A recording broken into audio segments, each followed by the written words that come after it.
Tov, today's daf is daf Chav Zayin in K'tubos Hashbilim for Porcelain Velas Ben Ruma and Yosef Sriel Ben Chaya Michal. Says the Mishnah, Irshik of Shiur Karkom, a city that was that was captured, laid siege to by foreign troops. Kol Kanashim to B'toch Absul. Sacham or Machmir, and they said because we know Kahanas here means the wives of Kohanim. Since wives of Kohanim, even if they're raped against their will, redundant, they're raped.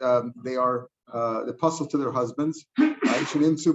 They're all because if they're raped, they are puzzle. We assume that everybody, all the women in the city, a Jewish city that was laid siege to by the foreign troops, by the Goyim, we assume that they were all violated and they're ushered to their husbands. However, because of the difficulty here, im yeshlan edim, if there's any witnesses, afilu evet. Now, of course, we're talking about an evet who's not a kosher eid, afilu shifcha, or a maidservant.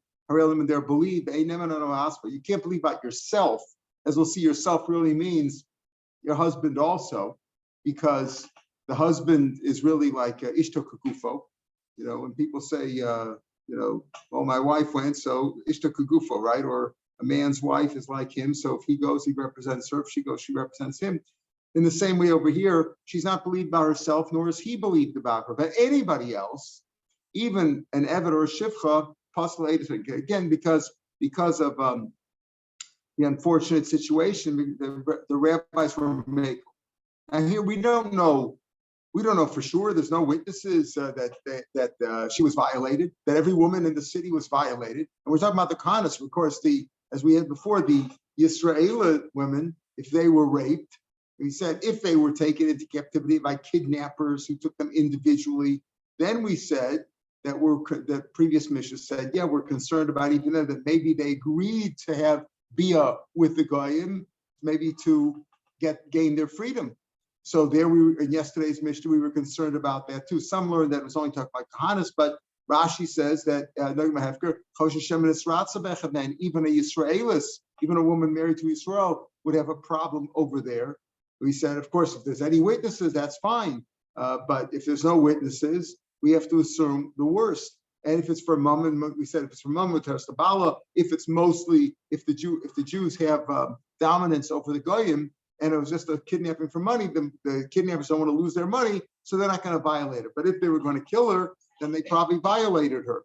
And therefore, by a Kahanas, you have to be concerned even in a rape. By Israelis, you have to be concerned only if there's a chash that maybe there's a fear that maybe she consented. Over here, though, where the goyim overran the whole city, not simply one woman taken into captivity, but the Roman so you have to assume the worst in all the Kahanas in the city. You have to assume her husband, unless there's any witnesses. So we're going to talk about even a shifcha. Is it even her own shifcha? We'll talk about that. Says the Gemara, but is that the case? Based on chazak. Yes, the Rabbanan made it. It's chazak is a difficult word to over here. Chazak is not as a strong word to use over here. Here, the rabbi said a suffix. As we'll see, the rabbi said that you have to assume the worst in this case. Chazaka, they don't use the word chazaka, but the rabbis made that prohibition. So we'll see, even if she says, listen, I know I wasn't raped, and my husband knows I wasn't raped. And we had before the Gemara Chaf Beis that if they both agree, she knows, like she marries the guys, we know nothing happened between us. Still, the rabbis made this prohibition in this case. For a minute, is that the case in all cases? But Lesha Shabali here, if troops came to the city, B'shashal, we have this Gemara in many places. If it's a time of peace, open barrels are surus. You assume that they were menasach the wine for avodah zarah. So if you have an open barrel, you can't use that barrel. You have to assume that the goyim made it into yain nesach. Stumos, if it's a sealed barrel mataris, if it's sealed, they're not going to bother opening and resealing them, with in a foolproof manner that you can't tell that it was open. They'll take the open ones first. So if there's stumos, you can still drink the wine. B'shas machama, if it's a time of war, because since they're so concerned with the war, they don't have time to do, to stop for the idol worshiping and the yain nesach. They're busy with the war. So even open barrels are mutter, you can drink that wine. If you shame Nasach, there's no time for Nasach. So over here also, if they're in the middle of battle, why do you assume that they're going to rape all the women? Rav Mari, there's no time for Nisach, but for Bia, that's, and unfortunately we know that, very common among the Goyim, that when they overpower the enemy, they rape the women, right? Rashi says that their urges, their passion gets the better of them, and for that they have time. They make time for that. Depends on two different cases. The case of Balesh Shabala'ir B'Shas Shalom, etc. He said that they're mutaras is speaking about where it's the same government. In other words, it's the government's own. It's the same government that's ruling the city. Maybe they captured a neighboring town and they want to keep things in good shape for the neighbors. They don't want to ruin all the people in the city, rape everybody. They want to gain the trust of the residents of the city that they just captured. Like the Russians taking over part of Ukraine. Once they have the city in their hands, they don't want to destroy everything. They want to build it up. So if it's that mission over there talking about Leshish Baliyir B'Shas Muhammad, you don't have to worry about them violating the wine or violating the women even, because they're talking about their own government. It's the same government that's taken over that city. But if it's of a different malchus, they're just starting a war, and it's a war not near their own territory. They're just fighting a war far away. Then they will rape the women. That's what our mission is speaking about. So what do you mean? Osa malchus? You're saying that there's no difference between the wine and the women. That just like the wine is mutter, women are also mutter, because then they won't mess with it because it's the same government. But still, you might find all the troops are all of a sudden tzaddikim. B'Shas Muhammad, even if it's that same, the same kingdom is taking over a neighboring town. So you say they're going to be nice to the residents. Nami one of them went up, or Okar, one of the troops went and took advantage of the city. They did conquer the city, so they're doing it on behalf of the government. They're going to annex that city to their own territory. But still, it's possible that one or two guys went and had their they satisfied themselves with the women there.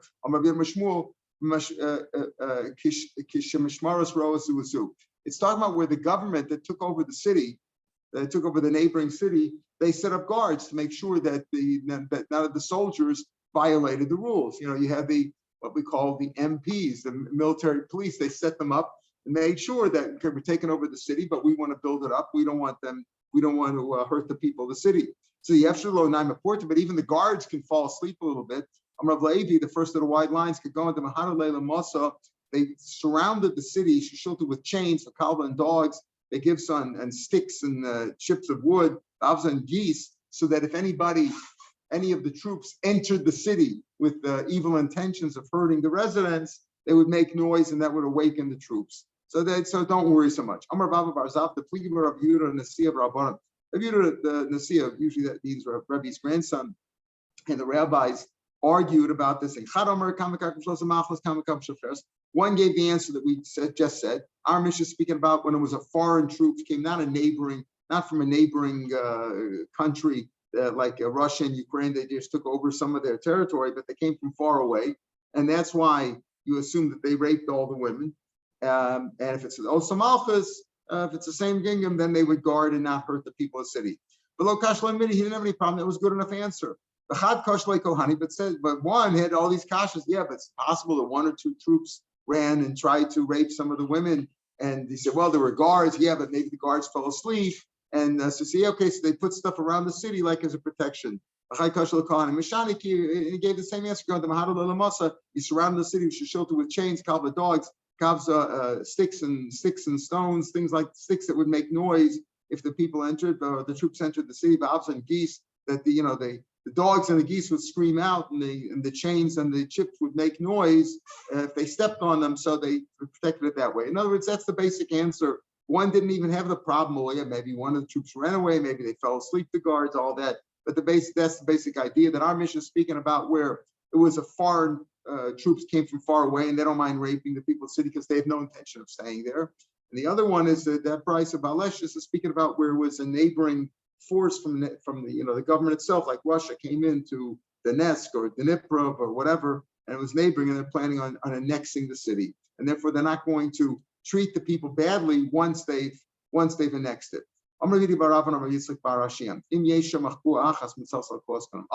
Listen to this.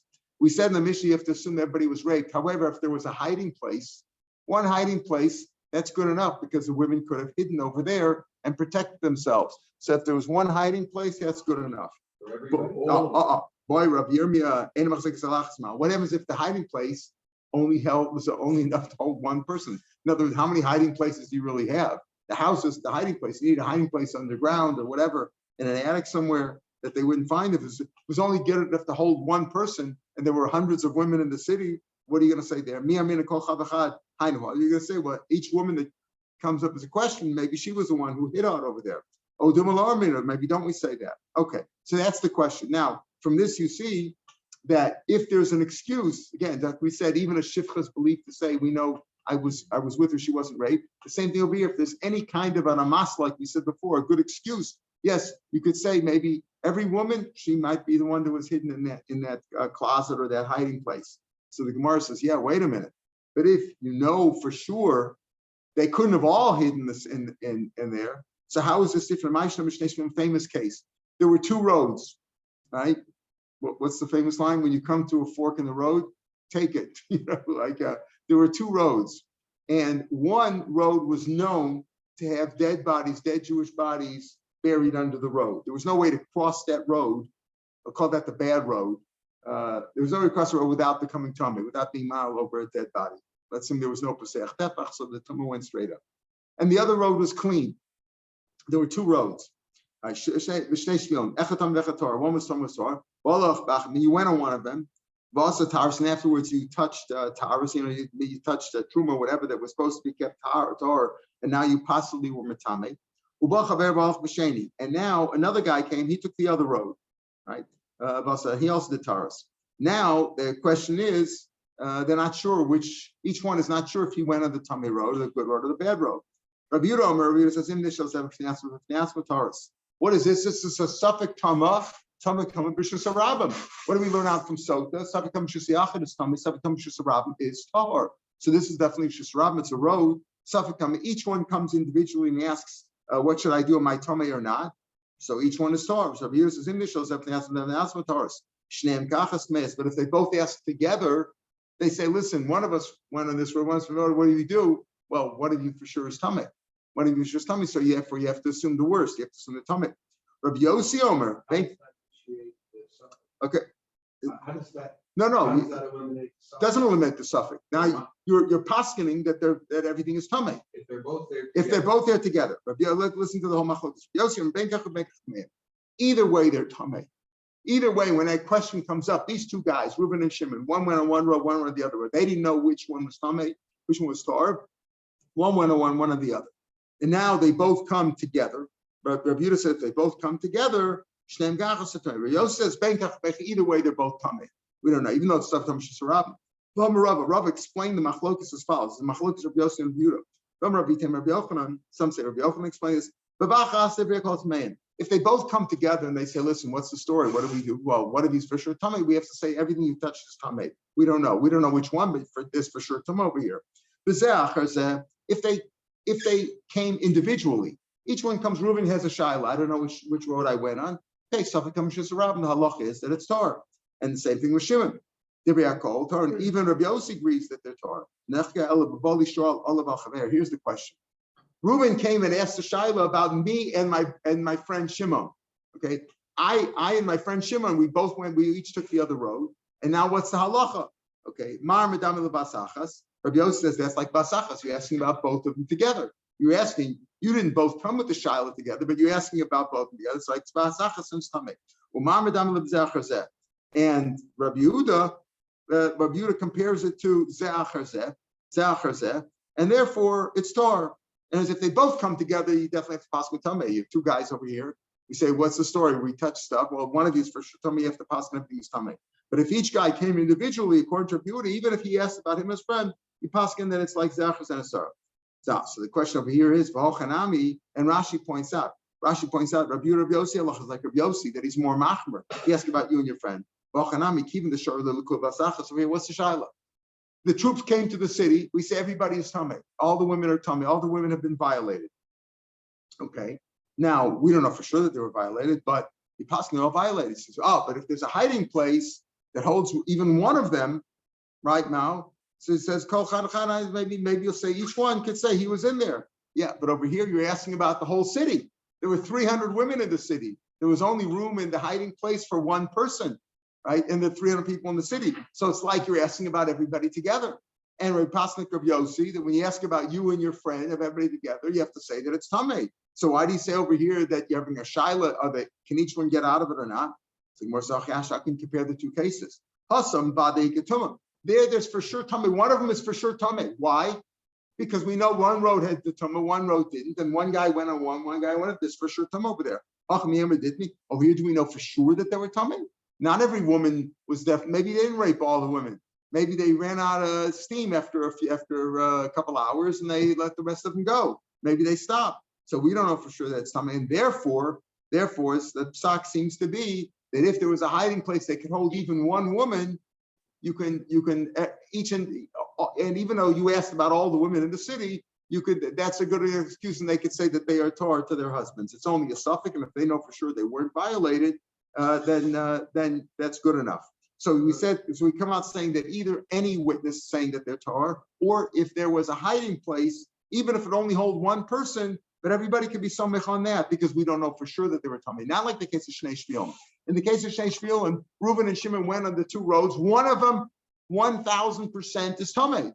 So when they come to ask about him and his friend, there you could say, yeah, maybe it's Tamei. According to Yossi, that's like Basachas. But Rabashi, what about this question? Yeah. That's what the mission was talking about. Yeah.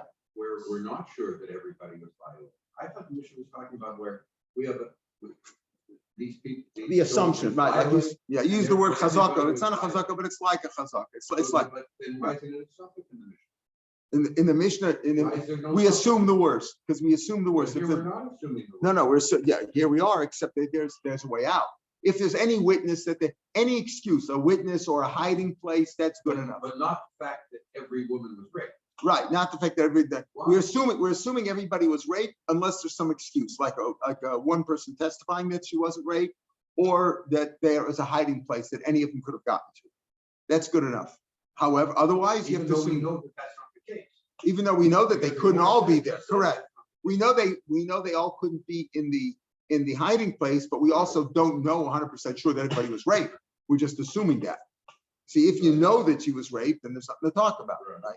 Or if you know that if there's one witness, we're makel, even though with the apostolatus is not good, but in the case of Iguna or in the case of a Shvuya, the rabbis were makel. So that's what we say here. Boy, Rav Ashi, yeah.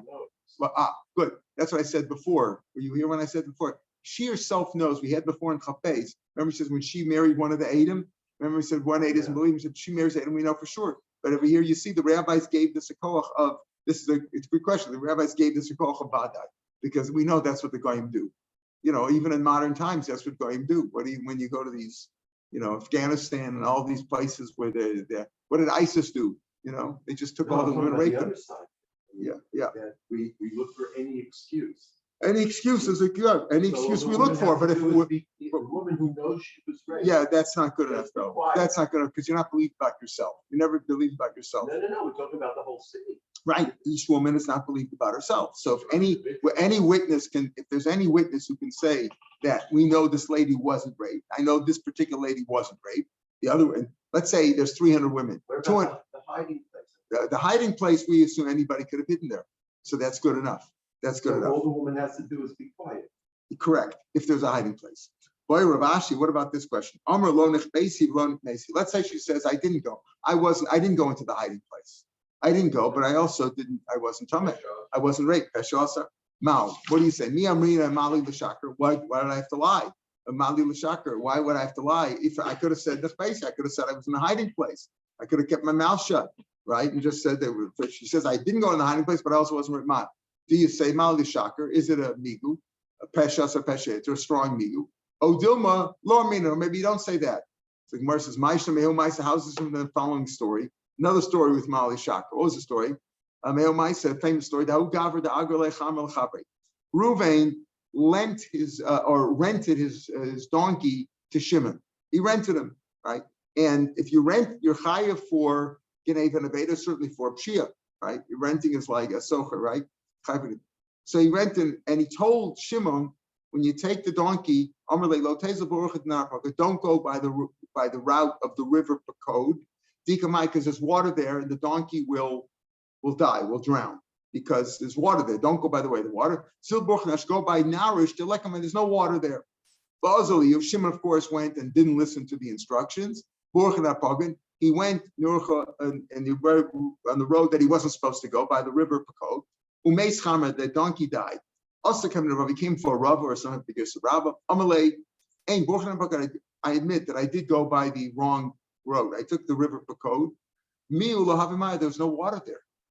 And the whole problem was he didn't want the animal to drown or to die from the hot water, whatever it was. He told me, don't go by the river Pakod because there's water there. The donkey won't survive the water. And I did go by it, but there was no water there. So it's not my fault that the donkey died. Now, Rabba, why did he have to lie? Why would he be lying? He could have said, I went through the other road that I was supposed to take. And therefore I'm putter I'm not responsible for what the animal did.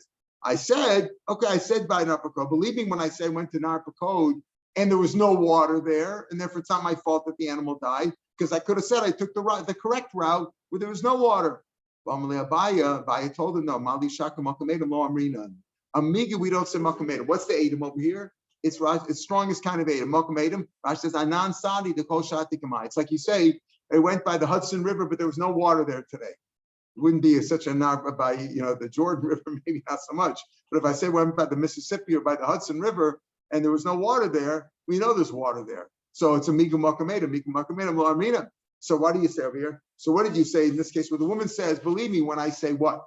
When I say that I didn't go into the hiding place, but I also wasn't raped. Believe me that I wasn't raped, because I didn't have to say, I could have said, kept my mouth shut, and everybody would assume everybody went into the hiding place, right? So believe me when I say that. You say, no, well, it's Makamedim. So you see Makamedim Lo Amrina, and here it's a non-sadi, so to speak, that she was raped. Compared to the case, it's Hassam, Badi Adam, right? There, the Ikamaya. We all know there's water in the river. You can't say I went to the river and there was no water. But over here, was she for sure raped, as we said before? We don't know for sure. We don't know that everybody was for sure raped. Chashashu is a concern, it's a fear. Only in case of a fear, we do say Migu Makamedim. So therefore, as we said before, even a shifcha is believed. We're going to talk about in a minute what kind of a shifcha. Even a shifcha is believed. Anybody's believed to say she wasn't raped. And not only anybody, but if there was a hiding place. And even if she has a migu, she says, believe me when I say I wasn't raped, because I could have said I was in the hiding place. So when I say I wasn't in the hiding place, but it wasn't raped, we would believe it's a migu, and it's not makamedim, because we don't know for sure. A non-sadi means we know. It's like a fact of life. A non-sadi, we all know that it's not going to snow today. That it's not going to snow in this weather. It's a non-sadi that there's water in the river, not a non-sadi that she was raped. So Mishnah said, "Makam yesh edim afilu ever afilu shifcha." There anybody's belief. Afilu shifcha, even her own shifcha, her own maidservant, like her own valet, takes care of her. She's believed for a minute. But the sachinimo el apiedim. Case was like this: a man's dying on his deathbed. He doesn't want his wife to fall chalitza. Right? You have problems with chalitza. Nobody wants to. It's embarrassing. They don't want to go through the process. Maybe the brother's in Europe somewhere, and he's not religious, and he doesn't want to give her chalitza, whatever it was. So in order to do it, you give her a get. And he says, if I don't survive this illness, it should be a get l'mafreya, right, from this time. All right, so she should have felt chalitza. So what does he say up there? After he gives her the get, the shrimera, he shouldn't have yicha with her. Why? Because if he has yicha with her afterwards, it's what we call a get yashan. It's an old get, because Basil says, Rashi says, that you can't pot with a get yashan. Get yashan is, and she had yicha with her after he wrote the get, even if he didn't give it to her yet. But and here it's technically she's not divorced yet. She'll be divorced from Afreya. Still, it's called a get yashan, and he shouldn't give a get. The reason it's exer because people will say that she had a get before her child was born out of wedlock, even though it's not a mom's or whatever. But that's called the get yashan. So it says over there, unless there's Adam. In other words, she should, after he gives her this get, even though they're technically still married because the get's not chal until he dies, right? But you shouldn't have yichud with her unless there's Adam. Afilu al pi eved, even an eved is good enough aid. Al pi shifcha is good enough. Chutz mi shifchas, except her own shifcha, meshali begaspa. Shifchas, because she's comfortable with her own shifcha. In other words, her own servant, her own shifcha, she's so comfortable with it, she would even have bia where she shouldn't have bia, even in front of the witness, because it's like, it's like herself. She's taking care of, she feels comfortable there. So what do you see? That she's not the own shifcha, wouldn't be believed. Our Mishnah says anybody's believed, even a shifcha. And there it's mashma that her own, anybody's believed in that case to be a chaperone, but not her own shifcha. So there's three answers here. Listen carefully to three answers. Amar Papi says, very simple. You're right. A shifcha normally is not believed, but every shvu were makel. In other words, as difficult as you say, the rabbis made a chazaka that if they came to the city, the goyim, you assume they were all raped, but we're always looking for an excuse. Is there a hiding place? Is there anybody, a shifcha, anybody, even her own shifchas believed to say that she wasn't raped? That's Rav Papi's answer. Okay, so that Rav Papi says that she is believed over here, right? Because we're makel, we believe the woman, even her own shifcha. Rav Papi says, Rav Papi says, no. Her own shifcha would not be believed, right? There we're talking about in our mission where he said anybody's believed, it's his shifcha, his servant. In other words, her own shifcha, she sees her undressed and she dresses her and all that, her own valet. I don't know what you call a woman. Is there a woman called valet? A valet, whatever, takes care of the person. She sees her naked all the time anyway, and she's comfortable with her, handmaiden. So handmaiden is so over there, and our mission we're speaking about where it's his servant, his maidservant. In other words, not her own shifcha, not her own handmaiden. Her own handmaiden would taka not be believed. Rav Papa says, where do we say over there that the lotus yachinima, even with her own shifcha, that's her own shifcha, her handmaiden? Our mission is speaking about his shifcha is believed, but hers taka wouldn't be believed. So Rav Papa taka says that her servant wouldn't believe. The shifcha didala mentioned, like Marcia says, is really true. Her shifcha wouldn't be believed. Again, Rav Papa said we believe her shifcha because the shvuya hikila baraban, so we believe her. Rav Papa says no, you don't believe her own shifcha under any circumstances. You can't believe about yourself. But her own shifcha would be believed. Her shifcha is like herself. In other words, she's an extension. Her handmaiden is an extension of her. That's the second answer. So the difference in the first answer and the second answer is Rav Papa says we do believe her own shifcha. Rav Papa says no, we never believe her own shifcha. The Mishnah is speaking about we believe it's his shifcha. Rav Ashi Omar Hava b'shifcha didah. Rashi says no, both cases are on shifcha. Why? But listen to a good story here. Shifcha mechachazi v'shaska. Her own shifcha will protect her. She's her own handmaiden. She'll see something and keep quiet. Hasam d'shtisasa matirasa lo mehemna. Over there, what's the case over there? You shouldn't have yichud with her unless her shifcha is there, right? Unless her shifcha is there. And what's her shifcha going? Her shifcha is supposed to function as a chaperone, but because she feels comfortable with her, she's not going to say anything. So over there, what is the shifcha to her benefit is going to do? What is going to keep her mouth shut? Yes, after the shifcha I gave her the get, she shouldn't be miyachid with the shifcha anymore. But if her and even with her own shifcha, she shouldn't be, unless it's a chaperone. But her own shifcha is not a good chaperone. You know why? Because her shifcha will keep quiet. So there, the shtikasa is matir her. So we're not believing her own shifcha is not good enough because all the shifcha has to do is keep quiet and not say anything. Hacha in our Mishnah, is the shifcha going to keep quiet? We need the shifcha to say that she wasn't raped. We need the shifcha to say she has to speak up. Hacha the shtikasa osrsa. Being quiet, if the shifcha is quiet and doesn't say anything, we're going to assume that she was raped in our Mishnah. She is believed. Why? Because she's not going to go that far to lie. See, in the case of the shkibira, we need a chaperone. So we say her own shifcha is not a good chaperone. Her own shifcha is, feels comfortable, is going to keep mouth shut, and that's not good enough. Where the shtika is going to be matter, that's not good enough. That's why in that Mishnah over there by the shkibira, her own shifcha is not good enough. But in our Mishnah, her own shifcha is good enough because here the shifcha, in order to be matter the woman, she has to come forth and speak. She has to say something. She has to give testimony and say, "I know she wasn't raped." Therefore, she would go. Says maybe she'll lie. It says Tarti lo up. She's not going to do both. No, it's one thing to keep quiet. Tarti means keeping quiet is one thing. It's one thing I'll keep my mouth shut. I'm not going to say anything. It's another thing to lie on behalf of her. Therefore, she won't go. Where do you see the same concept that it's one thing to say, the person's not trustworthy. You can't trust this guy. They're going to protect them to keep your mouth shut. But to lie, they won't go that far. The Mari Bar Isik, story of Mari Bar Isik, a story like this. Also, this story, let's call him Mari Bar Isik. A brother showed up from this other town. His father, Mari's father, had left town a long time ago to make some money in another city, but he had his assets in Mari's town. And now a brother showed up claiming, after the father died, that he's entitled to a share of the Yerusha. So this from Beichazah, a brother showed up. I'm entitled. I'm also a son here. I'm entitled to a share.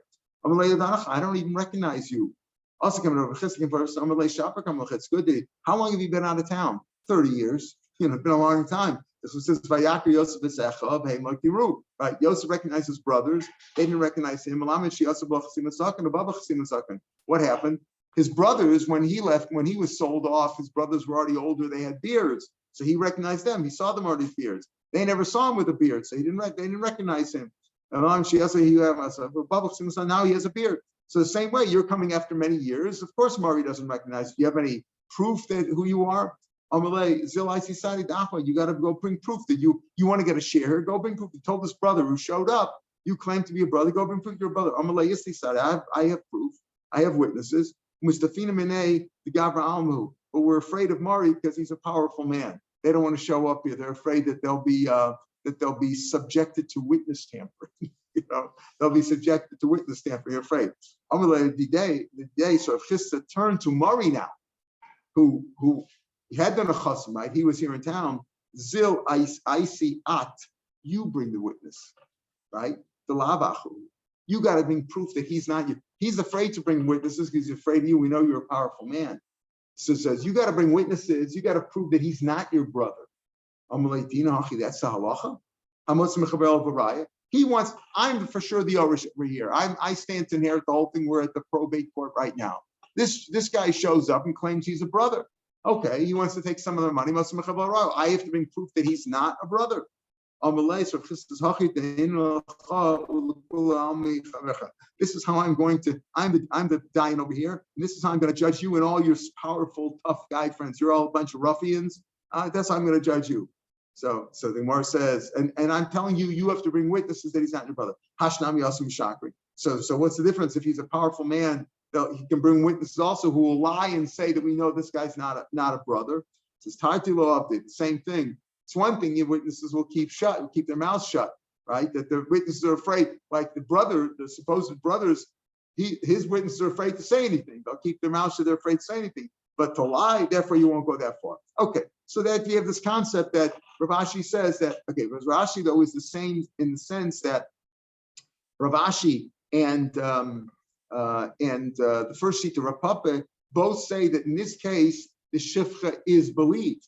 Right, her own shifcha is believed. Rav Papi says, "Okay, b'shvuya hikila or meko."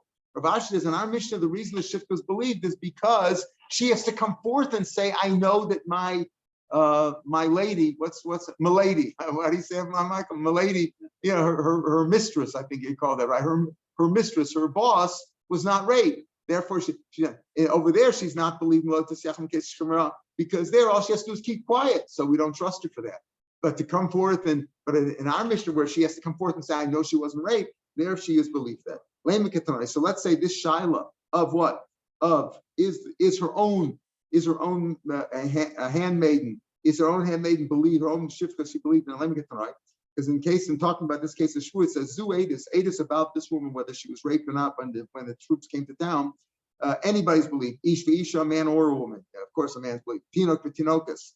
Children, Avi Avima, even her parents, her brothers and sisters, Avlo Bunabi, but not her children, Lo Avlo Shifasa, not her Evet or her Shifra. Here he says the Shifra does not believe. The Tanya, another Bryce says, Hakon, everybody's believed Lahayat, Chutz Meimenabal, except for her and her husband.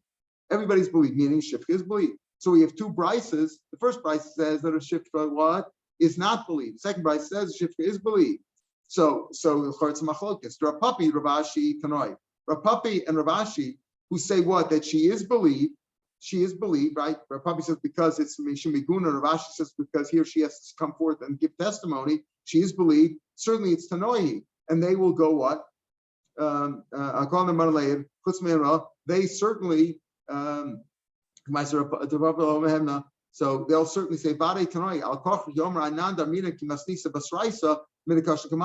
since the first Bryce says what? That she's not believed. First Bryce says she's not believed. We're not going to come out like her because we said she is believed in our Mishnah, either because of Shvuya, according to Rav Papi, and according to Rav Ashi, because he or she has to come forth and say something. So therefore, we do believe her. So we certainly are going to go like the second price, who says that she is believed. Tanya, the second price says everybody's believed except for her and her husband. Her shifter would be believed. So we certainly can only come out like the second price. There are papi Rashi tonight. Certainly, we're not going to come out like the first price. The first price says that a shifter is not believed. What Rav Papa Rav Papa said? What was his answer? Rav Papa said one's her shifter, one's his shifter. His shifter is believed. Her shifter is not believed. Her shifter is not believed. So can Rav Papa come out like the second Mishnah, the second Bryce, or rather, the second Bryce says that everybody's believed, including the shifter, any shifter, except for her and her husband. So Rav Papa said that what in our Mishnah that her own servant does not believe. Can he come out like the second Bryce or not? Or do you have to say maybe chutz mehemena also means her and her shifter? So Rav Papa will say when it says that in the second Bryce where she is believed, or the shifter is believed, it's speaking about where she's not coming to give testimony. The concept of Masech Tifon, the Mepharshim explain, is not by a doraisa, where you have to give edus for getting or kedushin. When we're talking about the Rabbanon or Mekel, by Mishum Iguna Kil Rabbanon, by Shvuya, by other halachas Rabbanon, by Chumad Rabbanon, by deals that are Rabbanon, the Rabbanon or Mekel said if they're just speaking innocently, just speaking a matter of fact, he wasn't coming to give testimony, he was believed. Rav Dimi came Amr of Hanan. He said that Rav Hanan Kartikno from that place, he's told this story. Maisa, he told the story. Balifnei Rav Yeshua, Mishtoi Maisa Balif, she told the story came from Yeshua ben Levi. Now some say Yeshua ben Levi. Mishtoi Maisa told the story that Balifnei Rabbi, the story came before Rabbi. But the man was talking. He was just talking to the Amr. And even when we were little, my Jewish guy says, now when I and my mother when I was small, but anyway, and even in Shpeno, he doesn't say he was small, he just says he came to Rabbi. My mother and I were taken captive by the government of Chabam. Yatzah, when I went out to get some water, I was thinking about my mother. Like when I went out to gather wood, I always thinking about my mother. And Rabbi allowed her to get married to a Kohen based on that testimony because he wasn't coming to give testimony. He was telling the story. He says, I remember when I was, just like taught it me matter of factly. Once I was with my mother, boy, I was always thinking, I was worried about my mother all the time, talking that way. He wasn't giving testimony. Then you're believing a case like this also because of Shvuya, Ikilu Bar Rabbanon, the Rabbanon were Mekel in this case. So again, we have conflicting brises about this concept of is her shifter believed or not. According to Rav Papi and Rav Ashi, they'll only go like the second brise says that she is believed. According to Rav Papa, who says no, that she's not believed, she's only believed in a case like that of Masech Tumah. We mentioned him before, was a Kohen.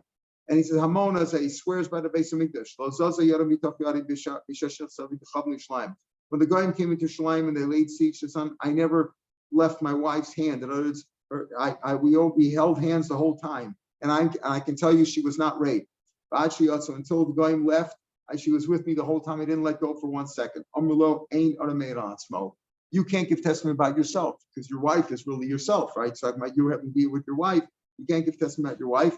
And therefore, they prohibited this man, Reb Schari ben Aksav, from staying with his wife because there were no other witnesses. There was no shifra, there was no place to hide, nothing.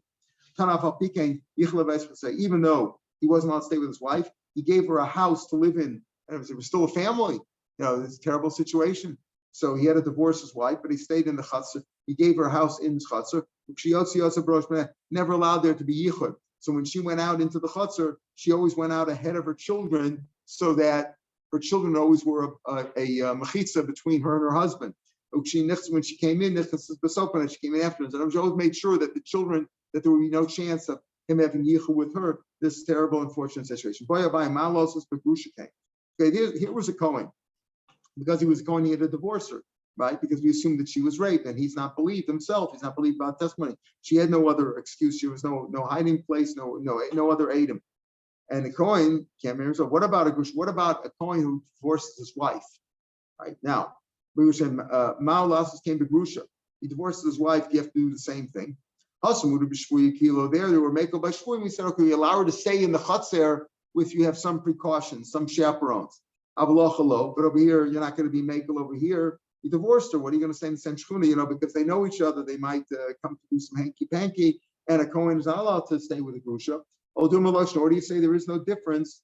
And you say, well, if you put these precautions into place, you're allowed to.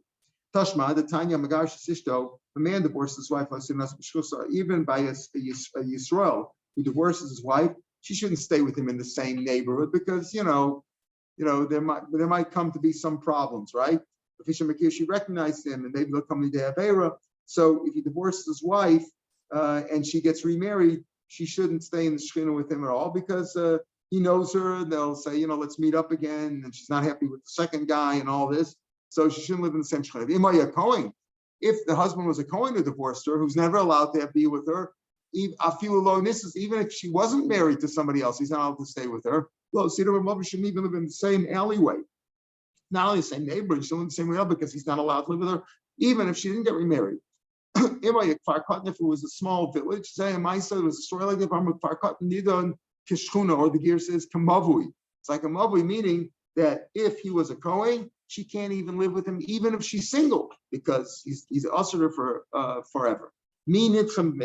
Who has to move away? Who has to move away? You say over here, right? In our mission, we said, okay, because of a shvuya, maybe they were makel because it's an unfortunate situation. He didn't really divorce her, even though he's a Kohen, but if they were makel, and they said, okay, let them live together. They just make sure there's no yichud. In the case of a grusha, we say she shouldn't, if she gets remarried, even if she's remarried and she's married to Yisrael, if she was married to Israel and she's remarried now, she shouldn't live in the same shkuna. If he was a Kohen, even if she wasn't married, even if she didn't get remarried, still he can't take her back. Rashi says, by Yisrael, if he divorced her and she didn't get remarried, okay, they could stay in the same shkuna because even if he lives with her again, it's not the Isser.